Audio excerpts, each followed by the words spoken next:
Hello मेरे छोटे छोटे बच्चों और मेरे प्यारे दोस्तों। Welcome to science simplified by Sonal में। तो मैं इसके पहले आपको साइंस का फर्स्ट पार्ट यानी केमिस्ट्री में फर्स्ट चैप्टर पढ़ चुके थे, केमिकल रिएक्शन और इक्वेशन को। आज हम साइंस का पार्ट सेकेंड यानी बायोलॉजी को स्टार्ट कर रहे हैं और फर्स्ट चैप्टर लाइफ प्रोसेस को आज हम कवर करने वाले हैं। तो चलिए शुरू करते हैं बिना किसी देरी के। तो चलिए शुरू करते हैं। तो आज हम सबसे पहले क्या पढ़ने वाले हैं? आज हम सबसे पहले पढ़ने वाले हैं सेल। क्या पढ़ने वाले हैं? सेल। मैम हम सेल क्यों पढ़ रहे हैं? सेल पढ़ने का बेसिकली ये है कि हम आपके चैप्टर में एक टर्म आएगा सेल। तो चलिए सेल को पहले समझ लेते हैं क्योंकि कोई भी कंफ्यूजन नहीं रहना चाहिए। हम बेसिक से एडवांस तक जाने वाले हैं। तो सेल क्या है? सेल एक समझ लीजिए, cell is a fundamental structure and functional unit of a life. क्या है? Cell is a fundamental structure functional unit of a life. जैसे कि आपका घर जो है एक एक ईंट से बना है, राइट? जो ईंट है वो रिपीट होती है, वैसे ही आपकी जो पूरी बॉडी है वो सेल से मिलके बनी है, यानी कि आपकी पूरी बॉडी में सेल क्या होती है? रिपीट होती रहती है। इसीलिए इसे यूनिट कहा गया है। और इसे फंडामेंटल क्यों कहा गया है?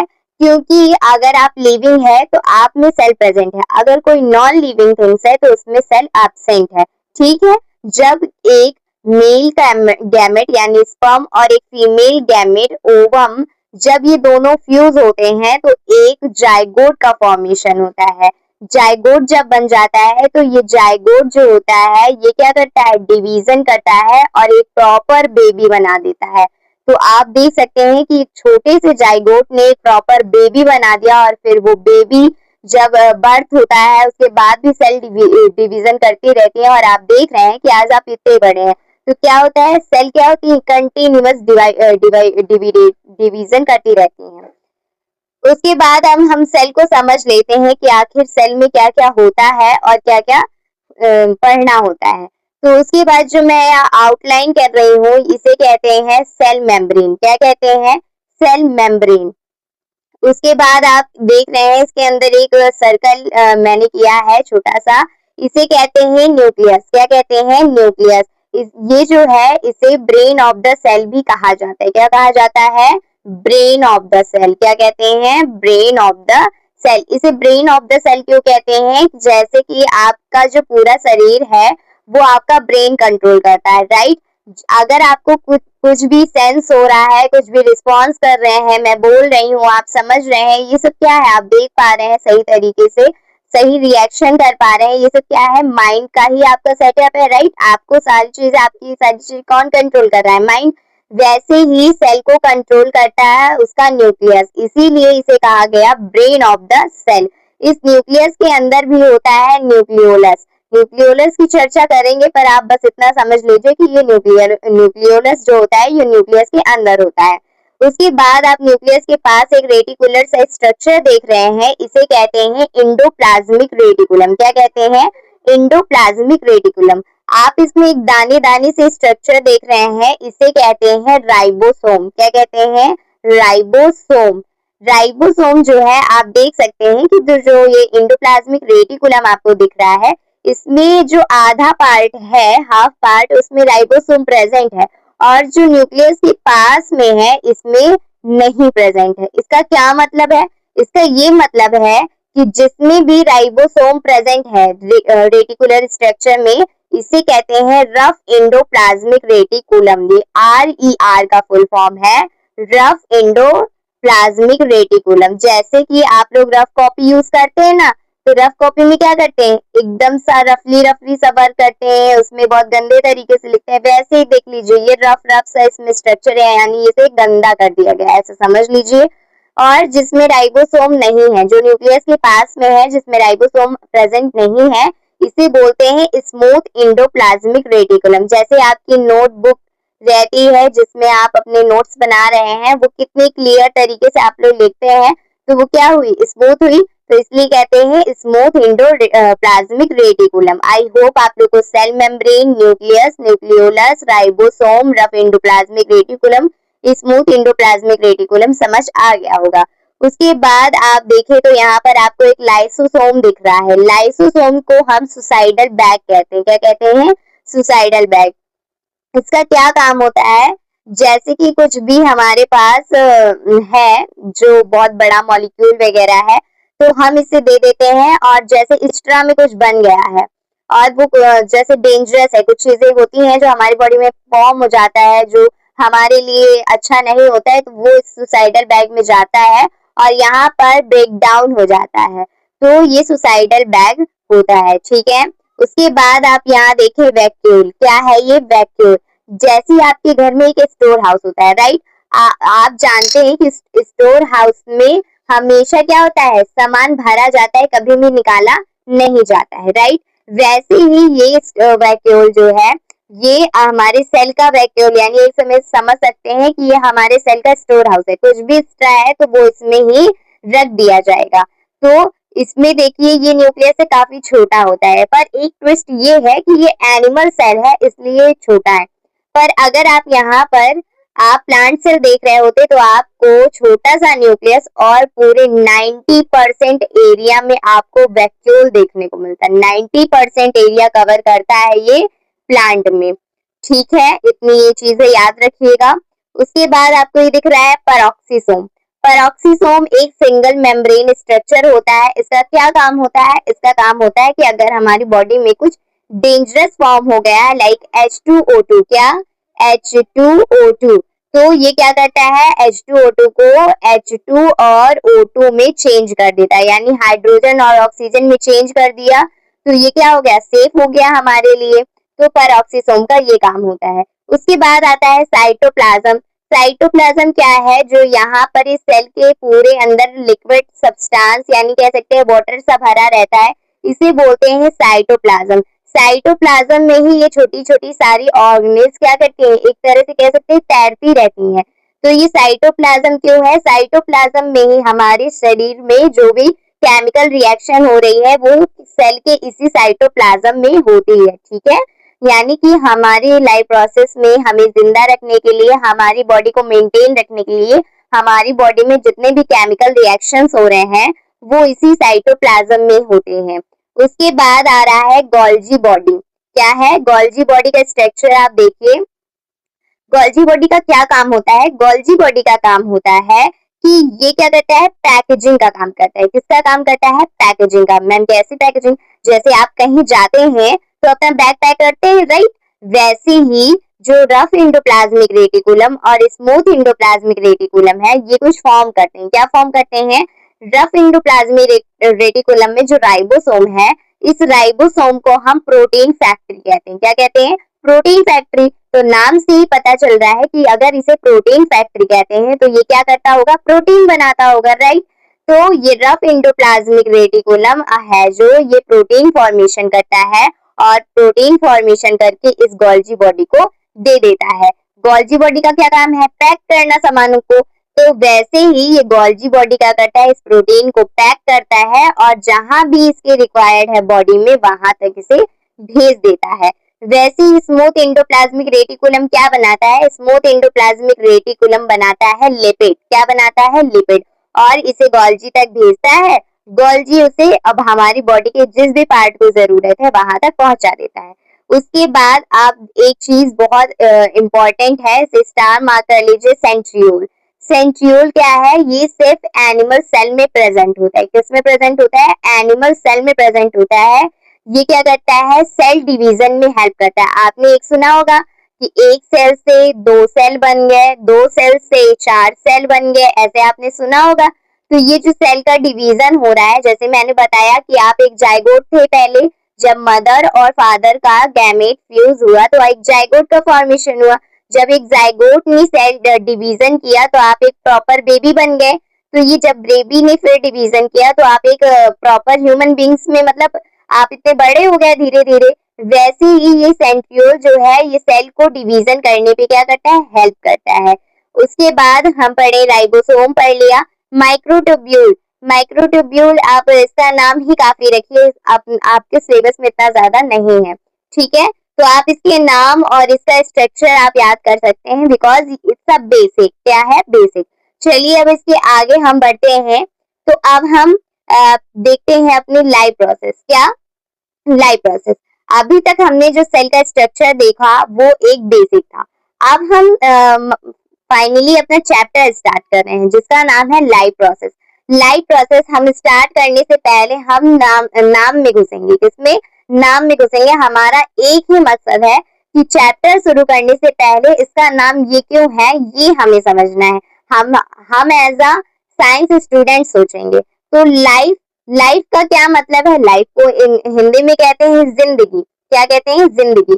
तो हमारे जीवन में हम जो भी प्रोसेस करेंगे उसे हम लाइफ प्रोसेस करेंगे। जैसे हमारा जब बर्थ हुआ और जब हमारी डेथ होगी, इस बीच जो हम जीवन जी रहे हैं इसमें बहुत सारी प्रोसेस हम कर रहे हैं, like a breathing, like a respiration, like a reproduction. तो ये क्या है? लाइफ प्रोसेस है। क्या है? लाइफ प्रोसेस है।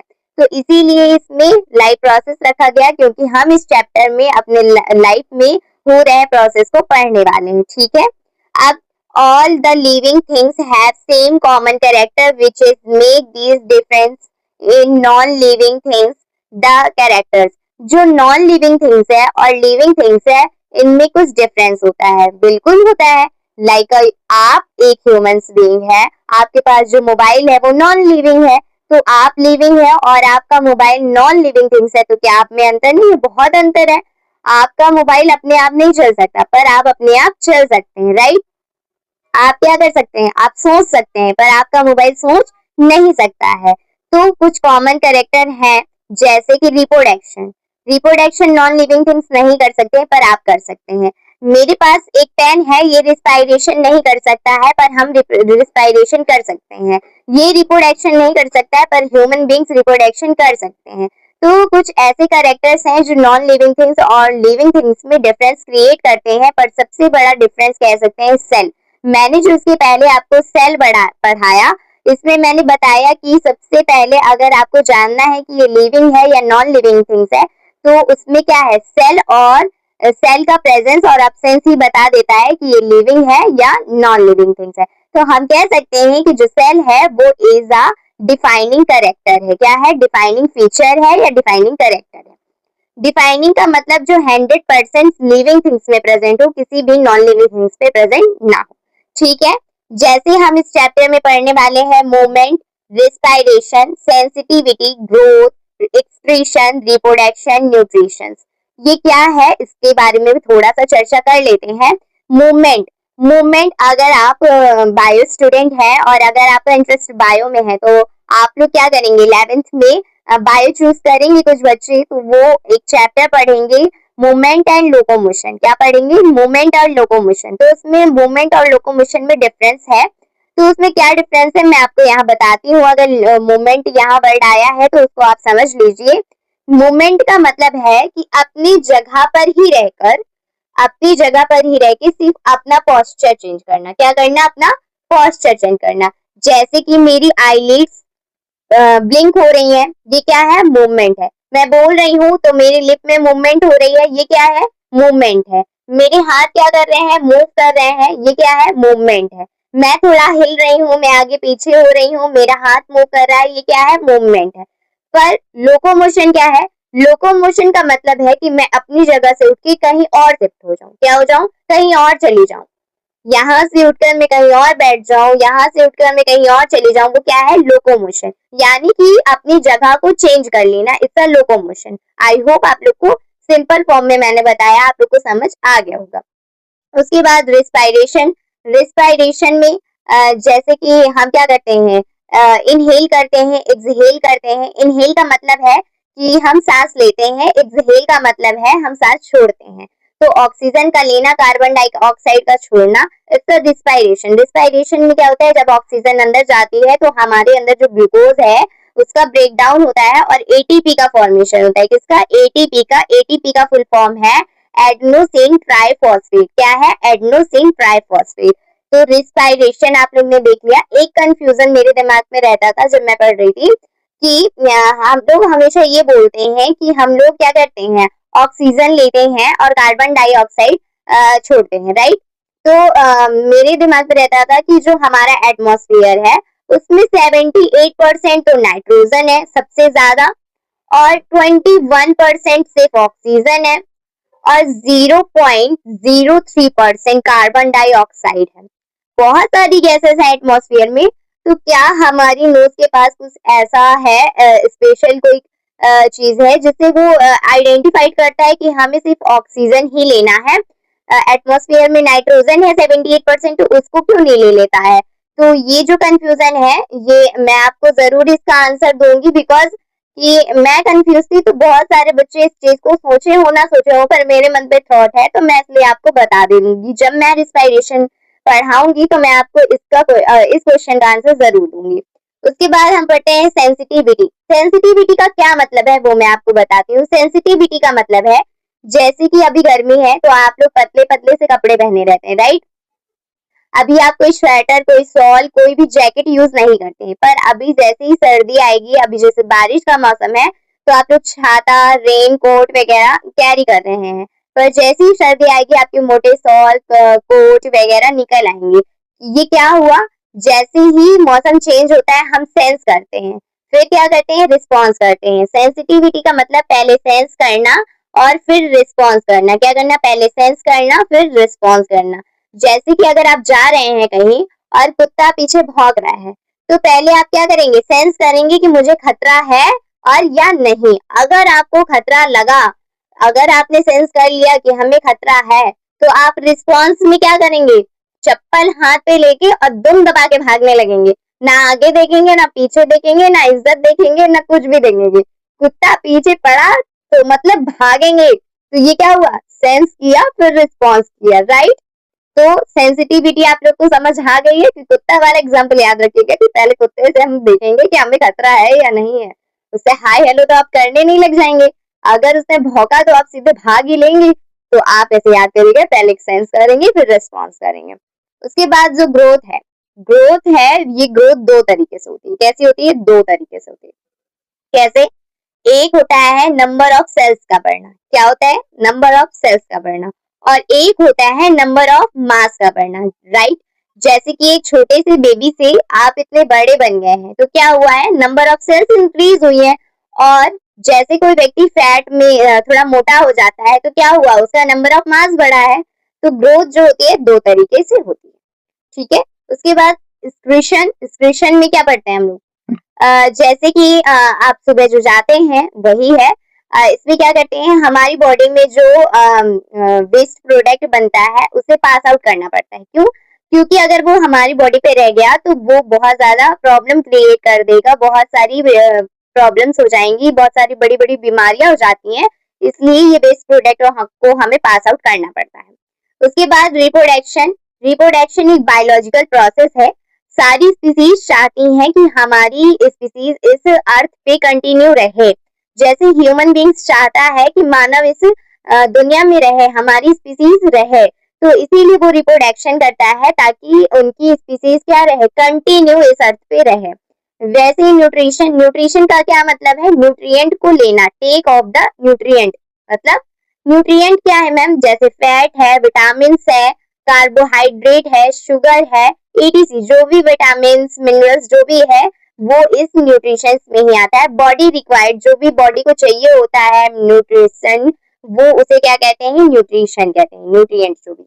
वो अब पढ़ते हैं हम लोग लाइफ प्रोसेस। जैसे मैंने बता दिया है, the basic function and essential activity perform by the living organism sustain and maintain the life called in life process. यानी कि ऐसी प्रोसेस जो हमारे लिए करनी जरूरी हो और हमारी बॉडी को जो मेंटेन रखे, उसी को कहते हैं लाइफ प्रोसेस, ठीक है? अब चलिए आगे बढ़ते हैं। आप लोग को आई होप यहाँ तक समझ आ गया होगा। अब हम पढ़ते हैं the basic life process common all are. यानी कि कुछ जैसे बहुत सारी प्रोसेस है, हम सारी प्रोसेस तो एक बार में नहीं पढ़ सकते, राइट? जैसे कि अगर मैं बात करूं तो हमारे अर्थ में 1.7 to 1.8 मिलियन स्पीसीज हैं। कितनी? 1.7 to 1.8 मिलियन स्पीसीज हैं। बोले तो 17 से 18 लाख स्पीसीज हैं। तो क्या हम एक साथ इतनी सारी पढ़ सकते हैं? बिल्कुल नहीं। अगर हम इन्हीं को थोड़ा थोड़ा 5-5 करके पढ़ें तो ऑफकोर्स हम इन्हें एक धीरे धीरे करके पढ़ लेंगे। वैसे ही हम सारे कैरेक्टर एक बार में नहीं पढ़ सकते हैं, इसके लिए हम धीरे धीरे थोड़े थोड़े कैरेक्टर पढ़ेंगे। तो जैसे इसमें पढ़ेंगे न्यूट्रिशन, रेस्पिरेशन और ट्रांसपोर्टेशन और एक्सक्रीशन। इसमें एक सारी चीजें तो हमने पढ़ ली हैं, जैसे न्यूट्रिशन और रेस्पिरेशन, एक्सक्रीशन। हमने ट्रांसपोर्टेशन नहीं पढ़ा। ट्रांसपोर्टेशन का क्या मतलब है? ट्रांसपोर्टेशन का है मतलब ये समझ लीजिए कि जैसे कि आपको कहीं जाना होता है तो आप क्या करते हैं, एक गाड़ी गाड़ी लेते हैं और उससे एक दूसरी जगह जाते हैं, राइट। जैसे कि आपको कहीं जाना है तो आप कैब या 4 व्हीलर 2 व्हीलर कुछ भी आप क्या करते हैं, बुक करते हैं, जाते हैं, राइट, या फिर खुद की लेके जाते हैं। तो एक जगह से दूसरी जगह क्या हो रहा है, आप ट्रांसपोर्ट हो रहे हैं। क्या हो रहा है? ट्रांसपोर्ट हो रहा है। तो ट्रांसपोर्टेशन का यही मतलब है कि एक जगह से दूसरी जगह जाना, ठीक है। व्हीकल के थ्रू कह सकते हैं, व्हीकल कह सकते हैं, या फिर एक जगह से दूसरी जगह जाना कह सकते हैं। वैसे ही all living organism need energy to perform various life processes. यानी कि हमें क्या होती है, एनर्जी की रिक्वायर्ड होती है किसी भी तरह की लाइफ प्रोसेस करने के लिए। जैसे अगर मैं बोल रही हूँ तो मुझे एनर्जी चाहिए, आप सुन रहे हैं आपको एनर्जी चाहिए, आप मुझे देख रहे हैं आपको एनर्जी चाहिए, यहाँ तक कि हमें ब्रीथिंग में, सांस लेने में, इनहेल में हमें क्या चाहिए, एनर्जी चाहिए। सबसे ज्यादा एनर्जी चाहिए रिप्रोडक्शन में। क्या चाहिए? रिप्रोडक्शन में। आप ये मत सोचिए कि इनमें प्रोसेस में एनर्जी नहीं लगती। जितनी भी प्रोसेस होती है सभी में रिक्वायर्ड होती है एनर्जी की। कि आप इसे समझ लीजिए कि जब हमें सांस लेने तक में एनर्जी की रिक्वायर्ड है तो ये तो प्रोसेस जितनी बड़ी बड़ी है तो इनमें तो बहुत सारी एनर्जी की रिक्वायर्ड होगी। और ये एनर्जी हमें मिलेगी कैसे? ये एनर्जी हमें मिलेगी फूड से। तो they get this energy from food. जो हम फूड ले रहे हैं उससे ही क्या होता है, हमारी बॉडी एनर्जी फॉर्म करती है। The living organism use chemical reaction for carrying out various life process. जितनी भी केमिकल प्रोसेस होती हैं, जितनी भी हम लाइफ टाइम में करते हैं, इसी को कहते हैं लाइफ प्रोसेसेस। उसके बाद हम पढ़ेंगे मेटाबॉलिज्म। अब आप सोच रहे होंगे मैम ये कुछ नया नया सा लग रहा है, अभी तो आप बोले कि हम रेस्पिरेशन पढ़ेंगे, अभी तो आप बोले कि हम मूवमेंट पढ़ेंगे, रिप्रोडक्शन पढ़ेंगे, पर आपने तो मेटाबॉलिज्म का बात नहीं की थी कि हम ये पढ़ेंगे। हाँ, ये थोड़ा सा अलग है पर आपको बहुत मजा आएगा इसको पढ़ने में। मेटाबॉलिज्म अलग नहीं, मेटाबॉलिज्म का मतलब है कि जो हमारी शरीर के अंदर केमिकल रिएक्शंस हो रही हैं उसे ही हम मेटाबॉलिज्म कहते हैं। साइंस की लैंग्वेज में इसे मेटाबॉलिज्म कहते हैं। जैसे मैंने अभी आपको पूरे चैप्टर में क्या बताया, अभी जब हमने साइटोप्लाज्म पढ़ा था तो मैंने बताया था कि इसी साइटोप्लाज्म में हमारी बॉडी में मेंटेन रखने के लिए या फिर लिविंग स्टेट में रहने के लिए जितनी भी केमिकल रिएक्शन होती है वो साइटोप्लाज्म में होती है। तो जो भी उस रिएक्शन होती है उस साइटोप्लाज्म में उसे हम बोलते हैं मेटाबॉलिज्म। क्या बोलते हैं? मेटाबॉलिज्म। तो जो मेटाबॉलिज्म है तो all chemical reaction that occur in the living organism are called in a metabolism process. यानी कि जो मेटाबॉलिज्म है, मेटाबॉलिक प्रोसेस है, यही केमिकल रिएक्शन है जो हर लिविंग स्टेट में रहने के लिए सभी को जरूरी होती है, सभी को रिक्वायर्ड होती है। अगर आप लिविंग है तो आपकी बॉडी में बहुत सारी केमिकल रिएक्शंस हो रही हैं, आपको पता चले ना चले वो अलग बात है, पर आपकी सेल में वेरियस केमिकल रिएक्शंस होती हैं आपको लिविंग स्टेट में रखने के लिए। अगर एक भी केमिकल रिएक्शंस थोड़ा भी कहीं मिस्टेक हुई तो आपको बहुत ज्यादा प्रॉब्लम होती है और कई बार तो डेथ भी हो जाती है। तो इन केमिकल रिएक्शंस जो लिविंग स्टेट में रहने के लिए लिविंग ऑर्गेनिज्म को बहुत जरूरी है, इसी को बोलते हैं मेटाबॉलिक रिएक्शन। जो मेटाबॉलिक रिएक्शंस है वो दो है, एनाबॉलिज्म और कैटाबॉलिज्म। क्या है? एनाबॉलिज्म और कैटाबॉलिज्म। एनाबॉलिज्म से याद रख लीजिए और कैटाबॉलिज्म से, इन दोनों को मैं यहीं पर थोड़ा बता देती हूँ। जैसे आपने कभी अपनी मम्मी को या आपने ही कभी लड्डू बनाया होगा, देखा होगा, तो आप क्या होते हैं, पहले सारा मसाला उसका किसी भी बर्तन में क्या क्या बनाया जाता है। तो उस जो बर्तन में जो भी छोटा छोटा सा मॉलिक्यूल कह सकते हैं, छोटा छोटा जो यूनिट है, छोटा छोटा जो मसाला है, उसको क्या करते हैं, आप लेते हैं और इसमें अपना पावर लगाते हैं और एक प्रॉपर लड्डू बना देते हैं गोल शेप का, ऐसा इतना बड़ा सा। तो एनाबॉलिज्म की प्रोसेस में आप लड्डू याद कर सकते हैं। कैसे मैम? क्यों? क्योंकि एनाबॉलिज्म में हम क्या करते हैं, छोटी छोटी यूनिट में एनर्जी देकर हम क्या करते हैं, एक बड़ा मॉलिक्यूल फॉर्म करते हैं। तो ऐसे याद रखिए कि जो लड्डू का पूरा प्रॉपर मटेरियल है उसमें जब हम अपनी एनर्जी देंगे तो उसमें एक लड्डू बन जाएगा। वैसे ही आप एनाबॉलिज्म को याद कर सकते हैं। ओके, और उसके बाद हम पढ़ते हैं कैटाबॉलिज्म। कैटाबॉलिज्म याद रख लीजिए, काटा। क्या काटा? गलत नहीं सोचिए, काटा मतलब काट दिया, किसी भी चीज को छोटा छोटा टुकड़ों में फॉर्म करना। तो कैटाबॉलिज्म में क्या करेंगे, कैटाबॉलिज्म में जैसे आपने अभी कभी गुल्लक तो फोड़ी होगी, राइट? तो गुल्लक में क्या करते हैं, जब हम उसे फोड़ते हैं तो उससे बहुत सारे पैसे मिलते हैं और हमारी गुल्लक भी फूट जाती है। तो ऐसा कि जैसे कि हम कोई बड़ा मॉलिक्यूल जब तोड़ेंगे तो उसे छोटे छोटे फॉर्म में हमारा यूनिट भी बन जाएगा, स्मॉल यूनिट्स हो जाएंगी और वहां पर हमें एनर्जी भी मिल जाएगी। तो चलिए अब आगे बढ़ते हैं और इसी को पढ़ लेते हैं।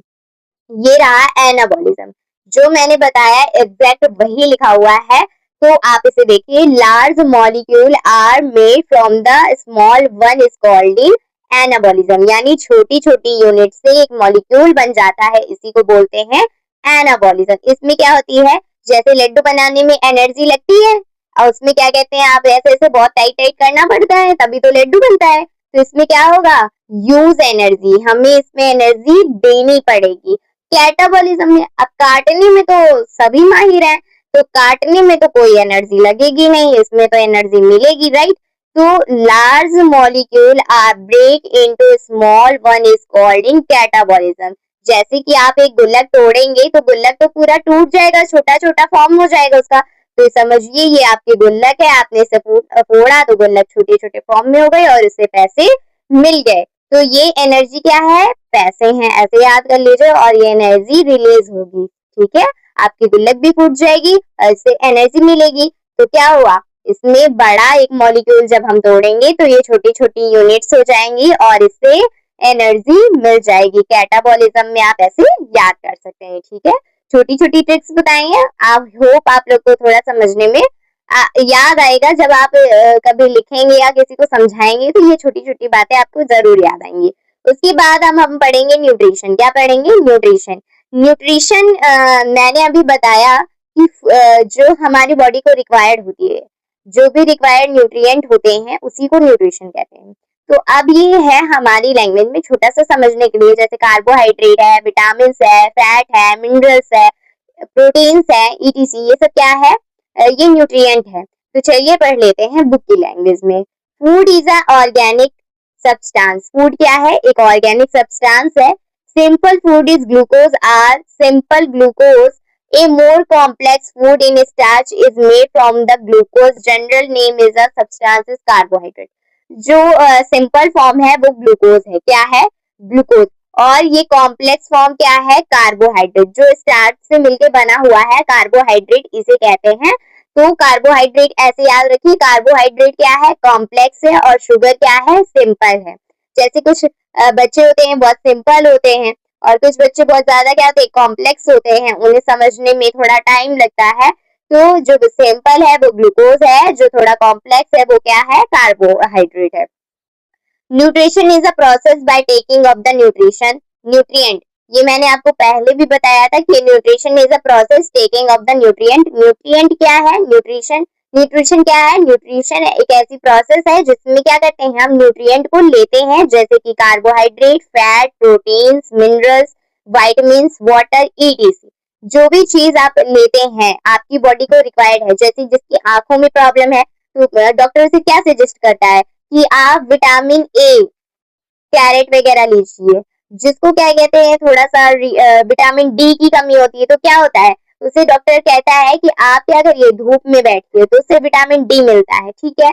ऐसी जैसे जिसे विटामिन सी की कमी होती है वो क्या कहते हैं, खट्टी चीजों के लिए बोलता है डॉक्टर ने, नींबू, मौसमी, ऐसी चीजों के लिए बोलता है। तो विटामिन हो गया, वाटर, तो देखिए वाटर तो इम्पोर्टेंट है ही, बिकॉज वाटर से क्या होता है, हम बिल्कुल हाइड्रेटेड रहते हैं। तो प्रोटीन, आपने देखा होगा कि जो लोग हैं जो जिम जाते हैं तो आपने उन्हें अच्छे से देखा होगा कि वो लोग जिम जाने से पहले क्या करते हैं, केला खाते हैं। क्यों खाते हैं केला, केला से क्या होता है, तुरंत एनर्जी मिलती है। क्या होता है, तुरंत एनर्जी मिलती है। अगर आप कभी ट्राई करना चाहते हैं तो कर सकते हैं कि अगर जो बच्चे जिम जाते हैं वो केला खा के जाते हैं, और केला खाते क्योंकि वहां पर उनको एक्सरसाइज करनी है, तो एक्सरसाइज की करने के लिए उन्हें क्या चाहिए, एनर्जी चाहिए। तो केले से क्या होता है, तुरंत एनर्जी मिल जाती है, इसलिए एनर्जी लेते हैं। और जो बच्चे जिम करते हैं वो एक प्रोटीन भी लेते हैं। प्रोटीन क्यों लेते हैं, ताकि उनकी मसल्स बिल्ड हो, क्या हो, उनकी मसल्स बिल्ड हो। फैट, कार्बोहाइड्रेट, मिनरल्स, ये सब हमारी बॉडी को रिक्वायर होता है, इसी को हम कॉमनली न्यूट्रिएंट कह देते हैं। ठीक है। तो न्यूट्रिशन क्या है? न्यूट्रिशन हम नॉर्मल ये बोल सकते हैं कि न्यूट्रिशन क्या है? एक ऐसी प्रोसेस है जिसमें हम न्यूट्रिएंट लेते हैं। ठीक है, nutrition is a process by taking of the nutrient. ठीक है, जो न्यूट्रिशन है वो दो तरीके से होता है, एक होता है ऑटोट्रॉपिक और एक होता है हेटरोट्रॉपिक। ऑटोट्रॉपिक और हेटरोट्रॉपिक में क्या डिफरेंस है मैम? ये क्या है, क्यों है? बहुत सारे क्वेश्चन आपके पास, ये सारी क्वेश्चन के आंसर आपको मिल जाएंगे कि जो न्यूट्रिशन है ये दो तरीके से, एक ऑटोट्रॉप एक हेटरोट्रॉप। ऑटो से याद रख लीजिए जो अपना काम खुद करता है। ऑटो ड्राइवर क्या करता है? अपना खुद ही चलाता है? नहीं। अपना ऑटो किसी को देता है क्या? वो नहीं, ऑटो ड्राइवर खुद अपना ऑटो लेता है। तो ऑटो से याद रखिए कि ऑटो वाला खुद ऑटो चलाएगा। तो ऑटो वाला से याद रख सकते हैं कि जो ऑटो आए तो उसका मतलब है कि अपना खाना खुद बनाना, यानी सेल्फ डिपेंड कर सकते हैं। आप क्या सेल्फ डिपेंड है? नहीं। आप अपना खाना खुद बनाते हैं? नहीं, आप अपना खाना खुद नहीं बनाते। आप खुद बच्चे कह रहे नहीं मैम हम तो बनाते हैं, हम गैस पे रोटी, गैस पे सारी चीजें बना लेते हैं, चावल दाल, आप चाहे जो बोले हम आपको खिला सकते हैं।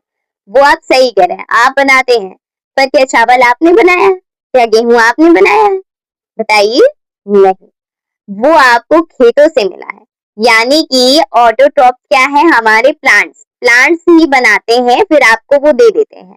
तो ऑटोट्रॉप्स में आप मेनली याद कर सकते हैं जो अपना खाना खुद बनाते हैं उन्हें हम ऑटोट्रॉप्स कहते हैं। मेनली आते हैं उसमें प्लांट्स, क्या आते हैं? प्लांट्स। ठीक है। हेटरोट्रॉप जैसे आप, जैसे मैं, जैसे एनिमल्स, ये सब क्या है? जैसे लॉयन, बियर, ये क्या है? ये सब हेटरोट्रॉप है। हेटरोट्रॉप जो अपना खाना खुद नहीं बनाते हैं, जैसे सबसे बड़ा एग्जाम्पल तो हम ही लोग हैं, ह्यूमंस। फिर उसके बाद आप लॉयन, टाइगर, कुछ भी कह सकते हैं। तो इन सब के भी टाइप होते हैं। अगर मैं यहीं पर कंटिन्यू रखूंगी तो ये वीडियो बहुत ज्यादा बड़ा हो जाएगा, इसीलिए हम अब इस न्यूट्रिशन को पार्ट 2 पे कवर करेंगे, जिसमें हम वहां पर बहुत सारी प्रोसेसेस को पढ़ेंगे। तो आपको अगर ये अच्छा लगा और समझ आया है तो मुझे कमेंट पे जरूर बताइएगा, और मुझे सब्सक्राइब करिएगा, लाइक करिएगा, शेयर करिएगा, और मुझे कमेंट पे जरूर बताइएगा कि मैं आप लोग के लिए और बेहतर क्या कर सकती हूँ। Thank you for watching this. I hope आप लोग को अच्छे से समझ आया होगा। फीडबैक दीजिएगा मुझे। Thank you everyone.